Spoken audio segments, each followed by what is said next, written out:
As always, the first step to finding the area of an irregular figure is to name it.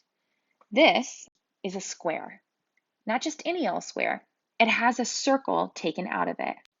See, what we're finding is the area of the shaded region around the circle, but that is within the square. So let's start by finding the area of the square. To find the area of a square, I multiply the base by the height. The base of my square is 10. My height of my square is 10. So the square has an area of 100 square units. For my circle, it doesn't look like it gives us any dimensions, but we know that from the center to the outside is 10 inches. So now we have its diameter. Since we have the diameter, we can use that to calculate the radius. And if the diameter is 10, the radius must be 5.